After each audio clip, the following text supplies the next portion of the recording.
So finally, nakuha ko na po yung yung national ID ko po kasi tinext pa ako kahapon. Ito po yung message sa akin, guys. Nasabi po dito, January Castillo Orcas, ayan, sa nakalagay dito sa address, greetings from Philippines Statistic Authority NCR office. So this is Gloria Chara and I'm waiting to inform you that you may now pick up your national ID at Barangay Bagbago Plaza time from Monday to Thursday, March 4, 7 a.m. to 3 p.m. Look for the police paper and bring the following. So meron akong pinakita na ID ko. Yun lang yung kailangan nila, guys. So pwede rin na mag-authorize ka kung yung kukunin is wala, part ng family mo, or di kaya magpa-photos lang sa'yo na ikaw ang kukuha. Pwede lang po yung valid ID na Xerox lang.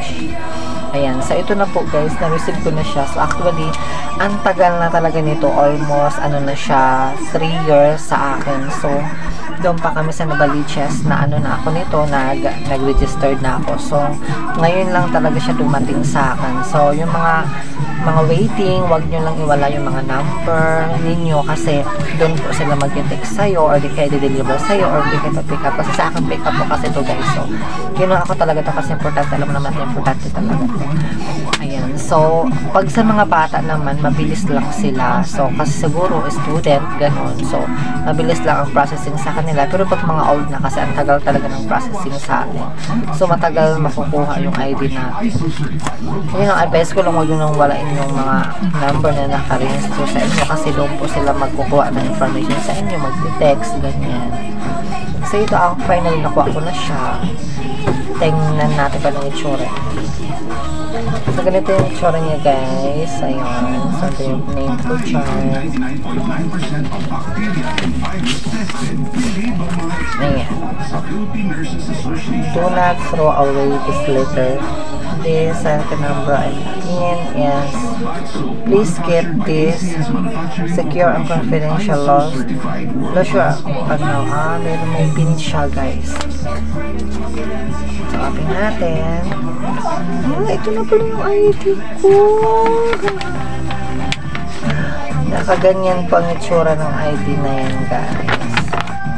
Ayan. So yan po yung itsura niya. Hindi ko na ipapakita sa inyo kung anong lock ko dito. Ang ganda ng pagkakaano niya. Ay! Oh my God! Ano to? Sa suki ng tindahan, bili na. Drink responsible gripa ng mga papayas. Napansin niyo ba, mga girls and guys? Aminin, gusto niyo rin pumati sa dinami ng papayas na makikita niyo sa groceries. So you are now successfully registered to the Philippine Education. Kaganyan, ano?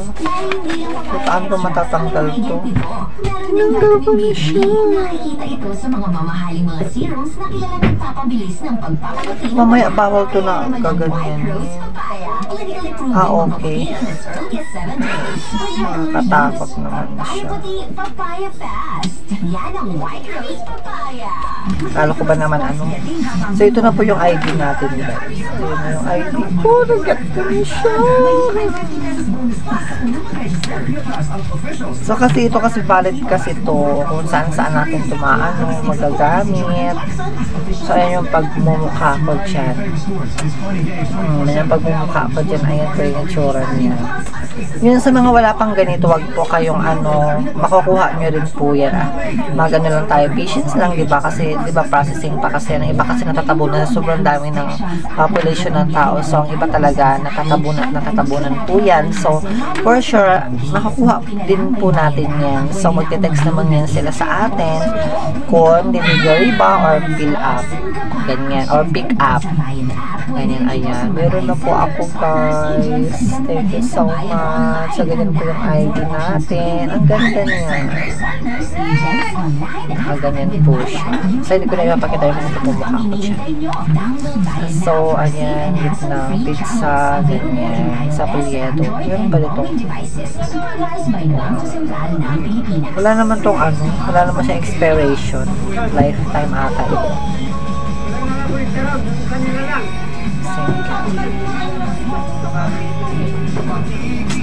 Ayan. Hindi natutuwa lang ako sa itsura. Thank you so much. So, ayun lang. Advice ko lang, wag po kayong wala ng ano. Kayong kaplas kasi darating at darating din po sa inyo yan. Thank you. So, kinuha ko lang to sa ano, sa mismo sa ano siya. Sa barangay doon sa kung saan ako dati sa Novaliches. So, kakalipat ko lang kasi dito. Buti na lang tinigsakan kasi. Ayan, nagtigsakan, pick up lang siya. So, pinuntahan ko po siya doon. So, mostly naman talaga sa barangay lang talaga nila ibabagsak yun. Ang ganda.